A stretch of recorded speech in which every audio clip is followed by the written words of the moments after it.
be the only person on the entire freaking planet that is trying to live out more of a broad-based spiritual lifestyle.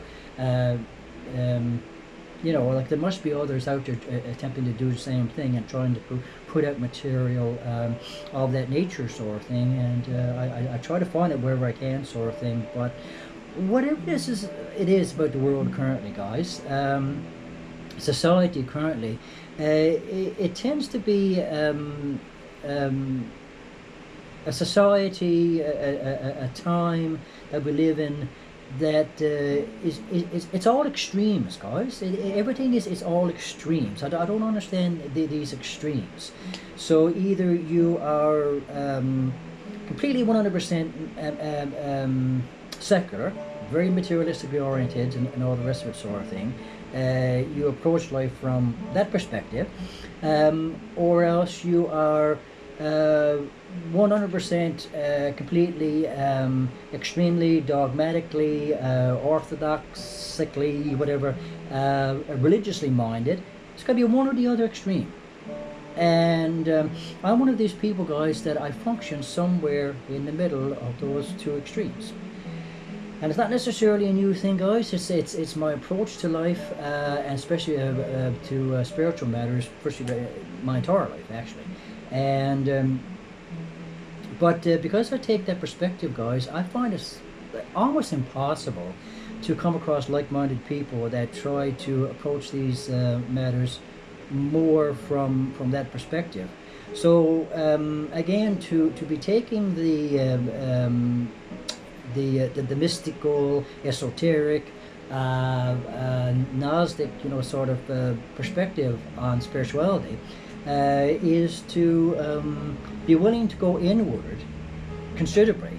I mean, even as I'm having these conversations with you, that's what I'm trying to do as I'm having these conversations with you guys. I'm trying to go inward, and I'm trying to relax my mind, open up my mind, and to allow information to sort of flow into my mind, sort of thing.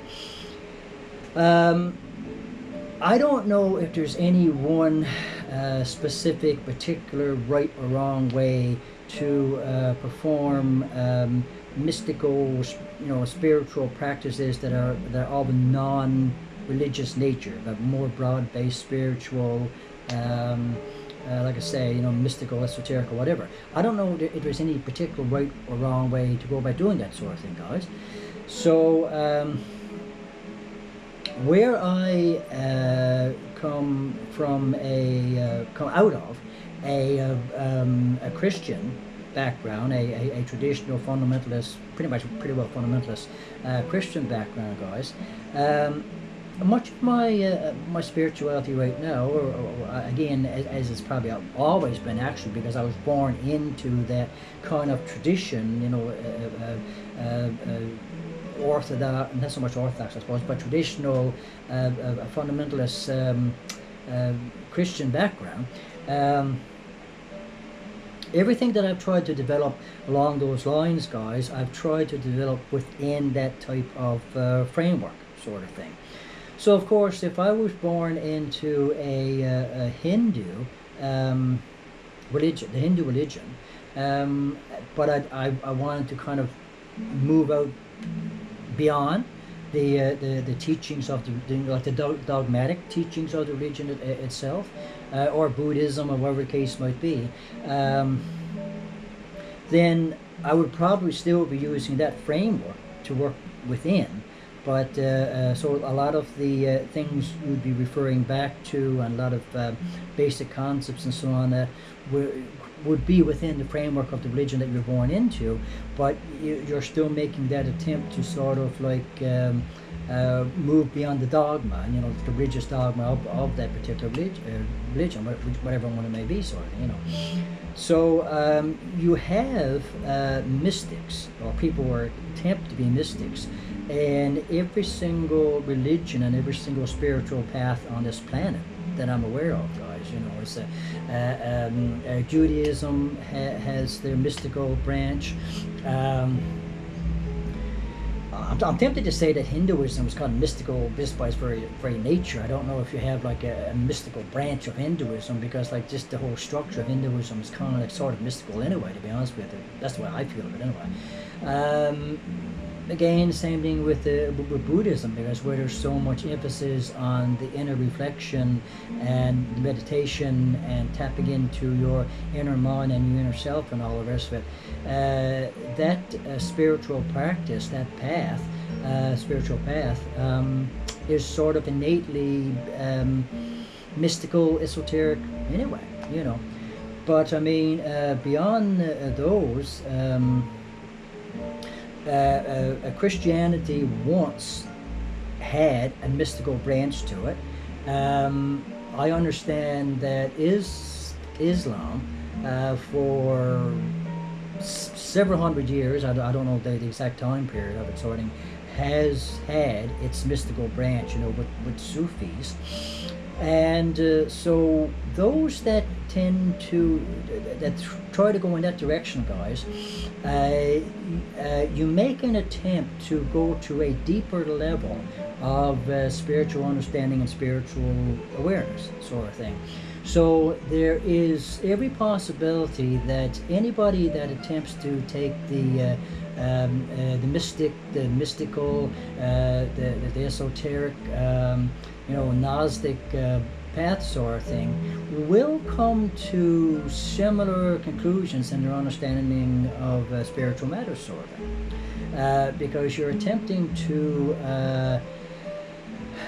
dive to the deeper levels of an undercurrent of spiritual understanding that is as old as time itself, that is as old as our species, has existed. You know, it's something that our species, as the human species, Homo sapiens, have attempted to tap into for tens of thousands, and not hundreds of thousands of years, guys. You know, so anybody that seeks to go that route, they're actually seeking to tap into, you could say, the fountainhead, you know, that deep undercurrent stream of spiritual understanding and awareness and so on, and that is the root, that is, you know, again, the fountainhead of all religions anyway, you know. So religions come into existence because of people that attempt to take that path and go in that direction and bring forth spiritual, like bring to the surface spiritual knowledge and understandings of things and all the rest of it.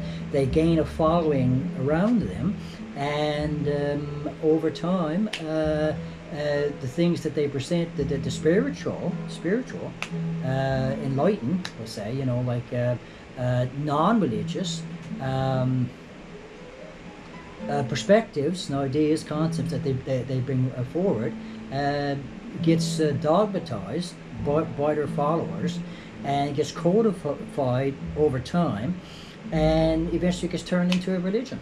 You know, like you could investigate every known religion that's ever existed on this planet by any group of people that has attempted to manifest a religion, and you go right back to the very core root of it, the very, very genesis of it, the very beginning of it, and you'll find sort of a mystical type of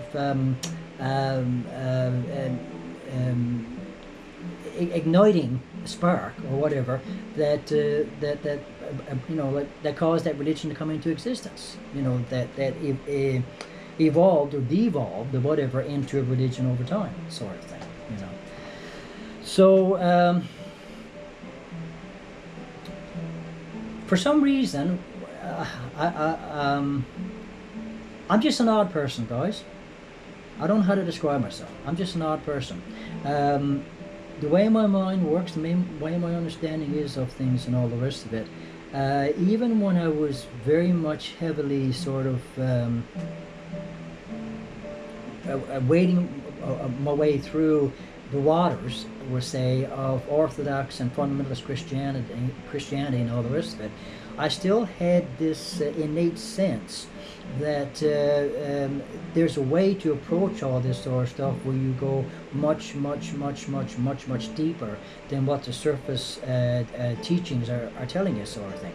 Like, the surface teachings came into existence through various methods, to bring those teachings into existence. And once you understand those methods, you adopt those methods, and then you just like spirituality, it should be something that should be continuously evolving. It's never stuck. It's never stagnant. It's forever flowing. It's forever free. It's forever, gushering up within the inner being of the person, sort of thing. And it is meant to take the spirit of the person, the true essence of the person, to ever deeper levels of awareness and understanding. So there's really no end to it as such, and there's no stopping point. There's no a revealed truth that is the ultimate revealed truth, and that's it. There's nothing past that, sort of thing. That is one of the surest ways to kill spirituality, to stifle spirituality, to tell people that, okay, we have this revelation now. This revelation possesses all possible truth. You have to function within the framework of this revelation, and that is it. You don't go beyond that. You don't go outside of it, sort of thing. You don't dare trust your own inner intuition and so on, that as being better than what this revelation has presented to you, sort of thing. And so it's just a way to, it really is very much a way to control people, guys. Very much a way to control people. And very early on, I realized that I couldn't function that way. Never. I very early on, I had this sense of this idea of what I call transformative spirituality, that your practices, your prayers, your meditations, your songs, your chants, whatever you do, whatever your practice is, to try to allow the mind to break through the physical barriers and so on, that to tap into those greater levels of awareness and so on, should ideally lead to transformation, like innately, naturally, lead to inner transformation. Transformation tends to be, or should be, something that always goes in the positive, like that in toward the light, and produce good things and positive things, and you see the person more enlightened, more enriched, more nurturing, more loving.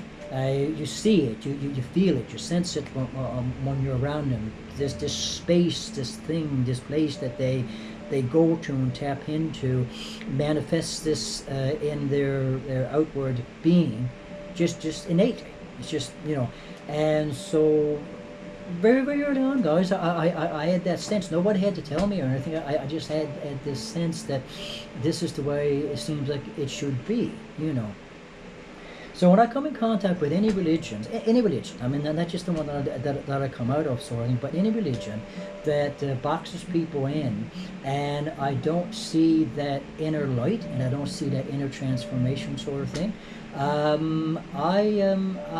walk away from it. I mean, I greatly suspect it, and I think to myself, maybe that at one point it may have came from a good place, the originator of the idea, the thought, the concept, or whatever, that led into that type of spiritual teaching.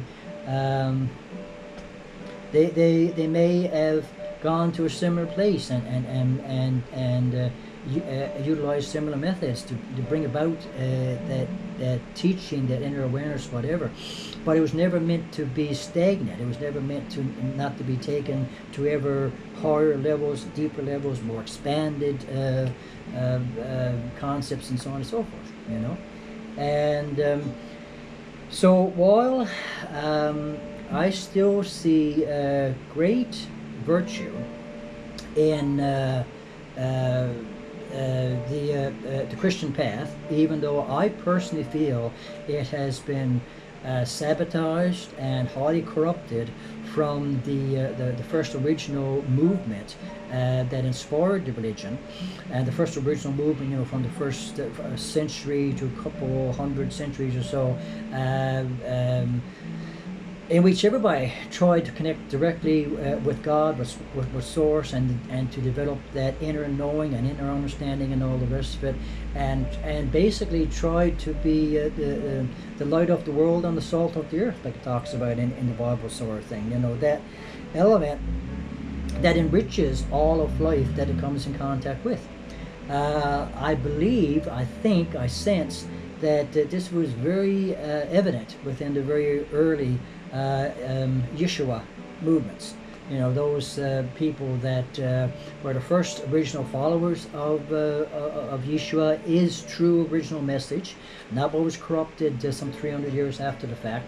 And you could tell within their person, guys, how they lived their lives and how they manifested this inner knowing, this inner understanding. It had it seemed to have had great appeal to those that came in contact with it. So unlike the, as far as I'm concerned, fake religion of Islam, that wants to push itself into the world by force, this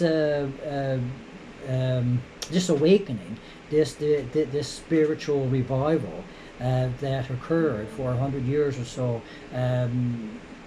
because of Yeshua, because of his life, because of his teachings, all those that followed after him, sort of thing, it embodied something so deep, so almost supernatural, so powerful, that it didn't have to be forced on people. People just wanted it. They just wanted it.